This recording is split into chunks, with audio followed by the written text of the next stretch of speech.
Huwag ka masyadong maingay. Gagawa tayo ng paraan para makatapos ka dito. Kasi hindi naman ako nakakulong. Yun ang pagkakaalam mo. Hindi mo kasi alam kung nasan ka. Bakit? Nasaan ba ako?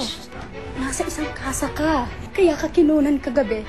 Kasi binibenta ka sa mga parokyano rito. Hindi ka dadalhin sa tatay mo. Paano mong nalaman ang site na yan? Hindi na po mahalaga yun, Tito. Ang importante po ay mailigtas natin si Lisa ngayon. Paano natin gagawin yun? Hello, Chief Roque. Yeah. Kailangan kita rito. Pumunta ka agad, ha? This is a matter of life and death. Sigurado ba kayo ito yung exact location ng website? Tagal na namin nakatintay itong kasang to. Ilang beses na namin na rito, kaya lang wala nangyayari. Amon Tolibas. Kilala mo pa rin ako. Don Mateo Valderrama. Gusto ko lang malaman kung bakit ka nagbabalik. Ang anak ko, nasa si Lisa. Si Lisa ang pinunta mo rito? Binaboy niyo ako. Anong binaboy? Ha? Ha?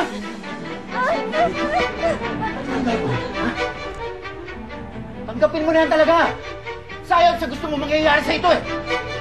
Mag-enjoy ka na lang! Ha?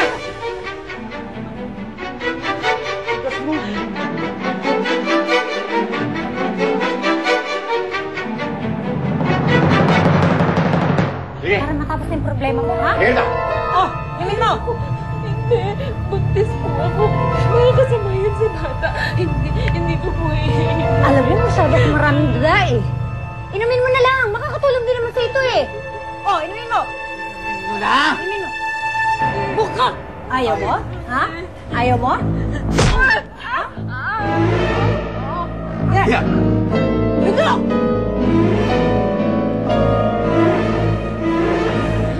Ayan, sunod ka rin pala eh. Nandito na rin lang ako. May kasama ng paghihigante. Hindi ko naman akalain na magkukrus ang landas natin eh. Swerte lang ako. Nasaan ang anak ko? Ilabas mo.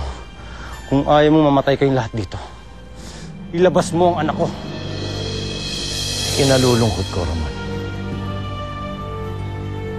Wala na ang anak mo rito. Sinungaling ka pa rin, Mateo, hanggang ngayon. Nahuli siya ng asawa ko na nagnanakaw. Kaya't pinalaya siya. Hayop talaga pamilya mo, Mateo. Napakahayop. Nahihirap mo sa camera. Yan. Teka. Harap! Tama na. Nando. Harap! Ayan naman, simulan natin yung website eh. Kaya para mag-umpisa na. Teka, sir. Nasama ako. Wag. Delikado para sa inyo. Ha? Intindihin mo mga polis, pare, cargo nila tayo. Nakakal ko kasi Lisa. Ikamusta mo dala ko kay kamatayan? Oh! Tabaw pa rin mo!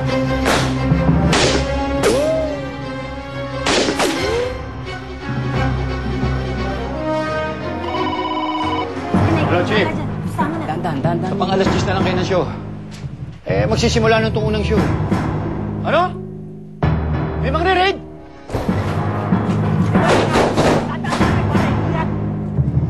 Lisa! Lisa! May magre-raid daw eh! Ha? Teka! Teka lang! Uli mo yan! Oo! Suotin mo sa kanya! Sige! Teka! Narinig! Raid! Pinasok tayo ng mga polis!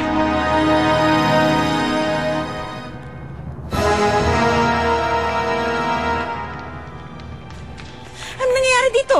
Pinasok tayo! Senyora, may nakapasok po sa bahay natin. Pinasok tayo ng magnanakaw. Ano ba hinihintay nyo? Tumawag kayo ng pulis!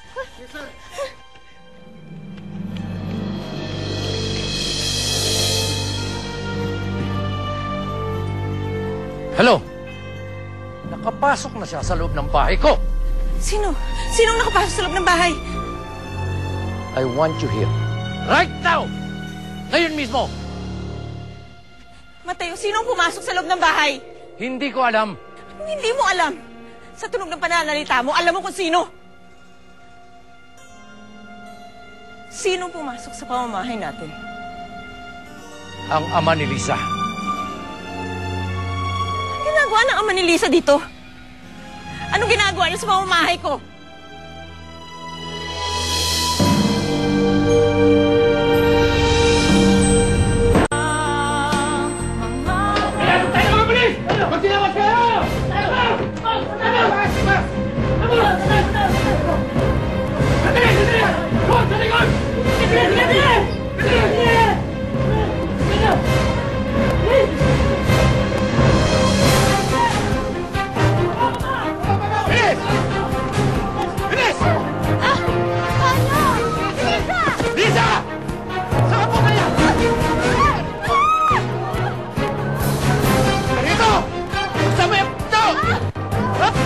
Halika rito!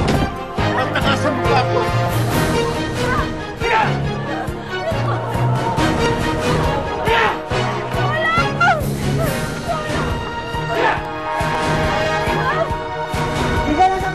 Dahan-dahan lang. Susugod ba talaga tayo doon? Hindi sa oras ng gabi. Huwag ka na lang sumama. Kasi naman, papaniwala kayo dyan sa kabit. Gusto ko lang maniguro. Nakita ko si Lisa, kinakawawa sa bahay ng mga Balderrama. Kasi nungalingan yan. Kakabisita lang ni Lisa dito. Maayos ang buhay niya. Ako mismo nakakita. Nesting buhay talaga to. Puro Lisa na lang. Anak, ikaw na ang kasama ko dito sa bahay. Hindi ka pa ba kontento?